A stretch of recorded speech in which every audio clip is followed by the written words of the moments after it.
सबसे बड़ी कामयाबी तब मिली जब पीओके में आतंक की फैक्ट्री चलाने वाले कारी मोहम्मद इकबाल के मारे जाने की खबर आई और यह दावा किया कि पीओके यानी पाकिस्तान के कब्जे वाले कश्मीर के इलाके में उसे मौत की नींद सुला दिया गया। कारी मोहम्मद इकबाल लश्कर का वो कमांडर था जिसकी तलाश भारत को लंबे वक्त से थी। लश्कर का यह खूंखार कमांडर नए आतंकियों का ब्रेन वॉश करने के लिए जाना जाता था। सूत्रों के मुताबिक 2019 में पुलवामा में सुरक्षा बल के जवानों पर जो हमला हुआ था उसमें भी कारी मोहम्मद इकबाल की अहम भूमिका थी। अस्सलाम वालेकुम, आदाब। जितने भी मेरे फेसबुक फ्रेंड हैं तो वो ठीक होंगे, अल्लाह करे ठीक रहें और अमन रहे हमारी रियासत के अंदर, मुल्क के अंदर।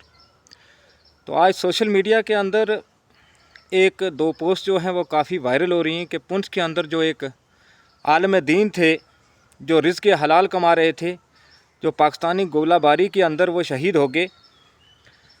तो दिल्ली के अंदर बैठकर न्यूज़ 18 इंडिया और 2-3 चैनल और भी हैं जिन्होंने उनकी मतलब रूह को भी ठेस पहुंचाई है। वो तो शहीद हो गए, ना हक किसी मोमिन का अगर खून होता है तो वो शहीद कहलाता है।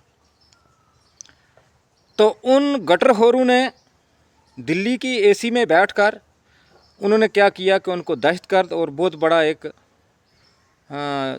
मिलिटेंट करार दिया कि ये मिलिटेंटों का सरबराह था। जो पुंछ के अंदर इकबाल साहब जो एक एज ए मोहल्लम थे, मदरसे के रहबर थे, दीन के रहबर थे और पाकिस्तानी गोलाबारी में वो शहीद हो गए। तो मैं सिर्फ इतना कहना चाहता हूँ कि बड़े अफसोस की बात है कि जम्मू कश्मीर के अंदर जो पहलगाम में ये एक सान्या हुआ तो पूरे जम्मू कश्मीर बल्कि हिंदुस्तान के मुसलमानों ने अफसोस किया और दुख जताया और मांग की बदले की। लेकिन इस चीज़ का भी दुख है, अफसोस है कि बीजेपी की पुष्पनाई में ये गटरखोर दिल्ली के अंदर बैठकर जिनको कोई खबर नहीं कि सच क्या है, ग्राउंड लेवल की हकीकत क्या है, वहाँ बैठकर ये यूट्यूब से और फेसबुक से छोटा सा क्लिप उठाकर किसी भी दाढ़ी वाले को मिलिटेंट का करार दे देते हैं। तो कुछ लोग सोशल मीडिया के ऊपर कमेंट कर रहे थे कि इन पे कार्रवाई होनी चाहिए। लेकिन मैं उन लोगों को कहना चाहता हूँ कि भाई थोड़ा सा गहराई से खबर को पढ़ लिया करो, समझ लिया करो और सियासत को जांचा परखा करो।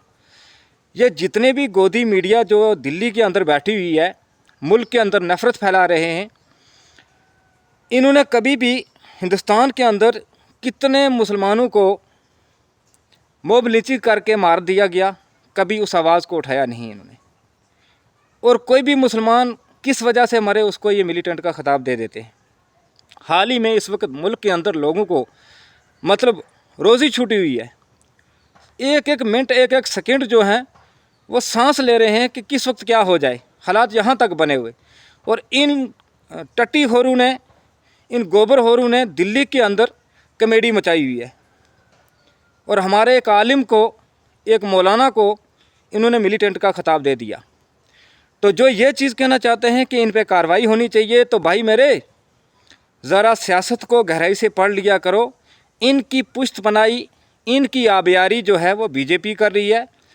इनको कोई पूछने वाला नहीं है और ना इन पे कोई कानूनी कार्रवाई होती। ये आप समझ लेना, जब तक कोई अच्छी सरकार आती, कोई सेकुलर सरकार आती, ये बात समझ लेना। हाँ, इनका एक ही इलाज है कि इनका सोशल बाइकआउट करो। इनकी कोई भी इस किस्म का बकवास आए उसको ना देखो, इग्नोर मार दो और कोई हल नहीं है इनका।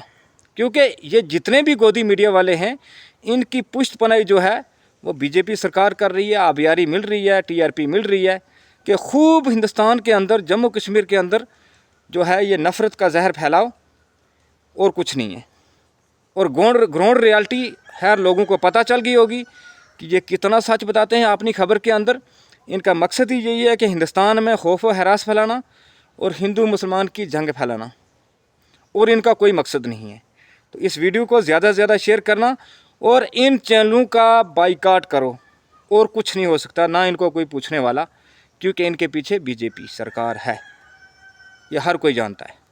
मुल्क के क्या हालात बने हुए, कुछ घरों के चिराग बुझ गए हैं, खून की नदियां बह रही हैं और इन लोगों ने कमेडी मचाई और अपना खूब जो है वही गटर खोल रहे हैं और मुल्क के अंदर जो है ये जहर, ये बदबू जो है फैला रहे हैं।